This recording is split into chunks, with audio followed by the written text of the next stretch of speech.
ልቆጣሽ ነው።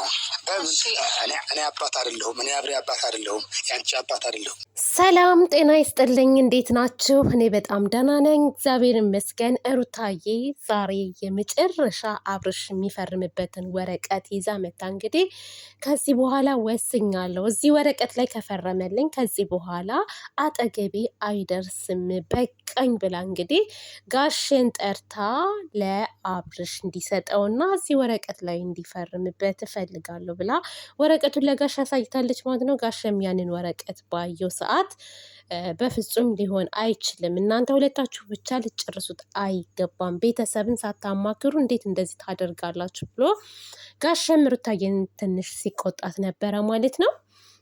እና ውዶችዬ ማሮችዬ እኔ እንግዲህ ያው የተሰማኝን ነገር እናገራለሁ ማለት ነው። በመጀመሪያ ሩታዬ በጣም ትዕግስተኛና በጣም ጨዋ ሴት መሆኗን አሳይታለች። የእውነት ነው የምላችሁ፣ ማንም ሰው ይሄን ያክል ሊታገስ አይችልም። እኔ ከዚህ በኋላ ራሱ መጥቶ እርግጠኛ ነኝ ከሁለት ቀን በኋላ ምናምን ይመጣል እና አናግረዋለሁ፣ ወረቀቱም ላይ ይፈርማል ብሏል። አይመስለኝም፣ አይፈርምም። ለማየት ያብቃችሁ። ጋሼ በዚህም በዛም ብሎ አብርሃም ይቅርታ እንዲጠይቃት ሩታዬን ከዛ ተመልሶ እንዲገባ ነው የሚያደርጉት። እኔ ግን ማለት ነው የትም እየተልከሰከሰ እየመጣ ይቅርታ እየጠየቀ እንደገና ደግሞ ህይወቷን የሚበጠብጠው ከሆነ ምን ይሰራላታል? እውነት ነው የምላችሁ። እና እኔ አሁን ጋሼ እሽሽ አለ እንጂ ማለት ነው ለማየት ያብቃችሁ። መጥተው አለቃቅሰው ምን ብለው ይቅርታ ጠይቀው መልሶ ይገባል። ከዛ ደግሞ ሲነሳበት ይሄዳል። ልጄ ጤነኛ አይደለም፣ የነካው ነገርማ አለ ብለሃል ጋሼ። ጤነኛ ነው ልጁ፣ ጤነኛ ነው። ያሰከረው ነገር ዶላር ነው፣ ሌላ ምንም አይደለም።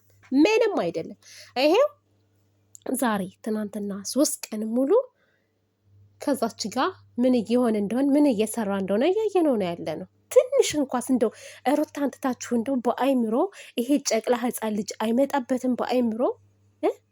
እኔ በጣም የገረመኝ ነገር ማለት ነው። እና ሩታዬ ውሳኔሽ እኔ በጣም ነው የተመቸኝ። ታግሰሻል፣ በቃ መታገስ እስካለብሽ ድረስ ታግሰሻል፣ እስከ ጥግ ሄደሻል። ለፍቅር ለትዳርሽ ብዙ መስዋዕት ከፍለሻል፣ ግን ሊሆን አልቻለም። አንቺን ቁጭ አድርጎ እሱ ከማንም ጋር ይንዘላዘላል፣ ከማንም ጋር ይዝናናል። ስለዚህ ዛሬ ላይ ይዘሽው የመጣሽው ወረቀት ማለት ነው ትክክለኛ ውሳኔሽ ነው፣ ግን የሚሳካ አይመስለኝም።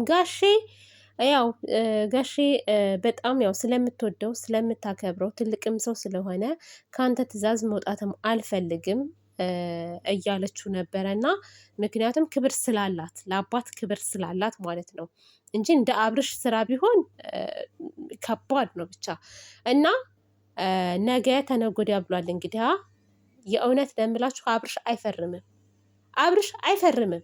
አብርሽ የሚፈልገው በሩታ ላይ ማለት ነው እድሜ ልኩን እየሸቀለ መኖር ነው የሚፈልገው። እውነት ነው የምላችሁ፣ ከህይወቱ አይወጣም ይሄ ሰው። የገቢ ምንጩ ናት። ይቅርታ ይላል፣ እንደ ልማዱ ያለቀቅሳል። ማለቀቅስ ያቅበታል አብርሽ በደንብ። ከዛ በኋላ ሰላም ተፈጠረ ይባላል። እኛ ደግሞ ሴቶች የዋህ ነን፣ ትዳራችን እንዲፈርስ አንፈልግም። ቶሎ ልጃችንን እናስባለን። ልጃችንን ካላባት ማሳደግ አንፈልግም እንላለን። ያ ነገር ሩታ ጋ ይመጣል። በዚህ በዛ ይሏታል፣ ይቆጧታል። ከዛ ተመልሳ ትገባለች። ወደፊት ይሄ ሰው አሁን ከሚያደርገው ነገር ይቆጠባሉ ብላችሁ ማሰብ አለባችሁ። አብርሽ ይቆጠባሉ። በጣም ብዙ ሴቶች እያዘኑበት ነው ያሉት። በጣም ብዙ ሴቶች ወንድ ልጅ ፈራን እስከ ማለት ደረጃ ደርሰዋል።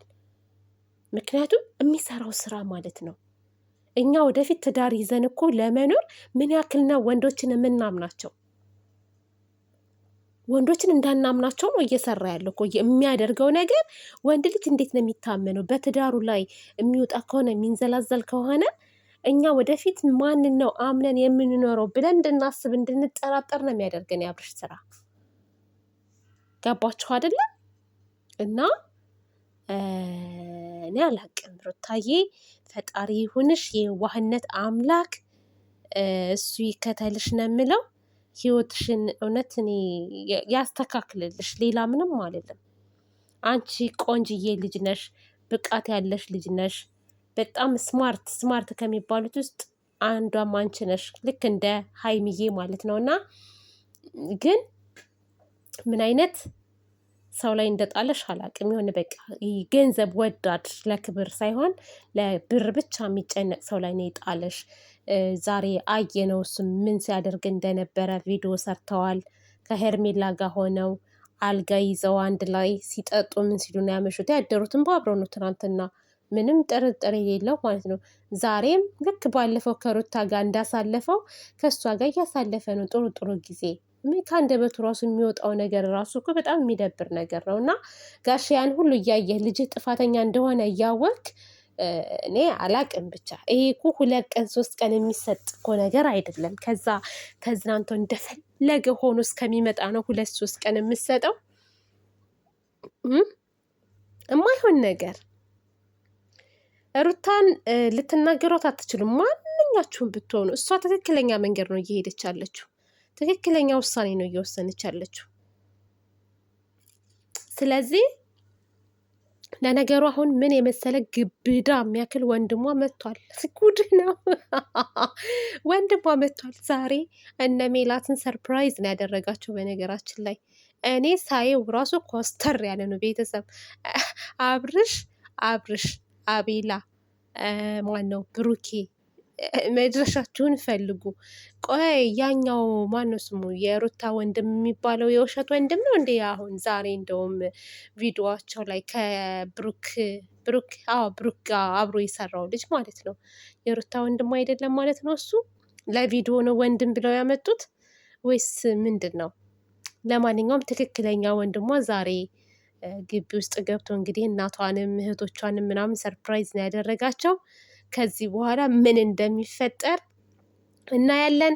ወንድም ማለት መከታ ነው፣ ጋሻ ነው፣ ግርማ ሞገስ ነው፣ አስከባሪ ነው። ማንም ግቢያቸው ውስጥ ገብቶ ከዚህ በኋላ ማለት ነው የሚደፍር ሰው አለ ብዬ አላስብም። አይታችሁት ከሆነ የደረቱ ስፋት ራሱ ምድርን ያንቀጠቅጣል። እኔማ ጎምለል ሲል እየታየኝ አብርሽ ነው የታየኝ። ቤተሰብ ከዚህ በኋላ እዛች ግቢ ውስጥ ድርሻ አይልም። አባቷ አቅመ ደካማ ናቸው፣ ማንም አይናገረኝም እያለ እናት አባቷ እህቶቿ በሌሉበት እስከ ዛሬ ከነጎረምሶቹ ሰተት እያለ የሚገባ ሰውዬ አሁን ምን እንደሚውጠው አላቅም። ጨዋታው ከዚህ በኋላ ነው። አብርሽ ቻለው እንግዲህ። የሩታ ወንድም መጥቶልሃል።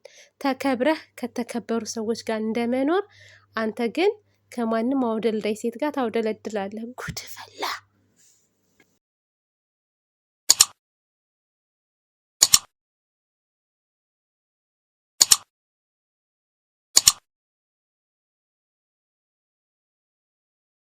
ተሰርተሽ የደራ ልጅ ተኩለሽ የመሬ ልጅ ባምባርሽ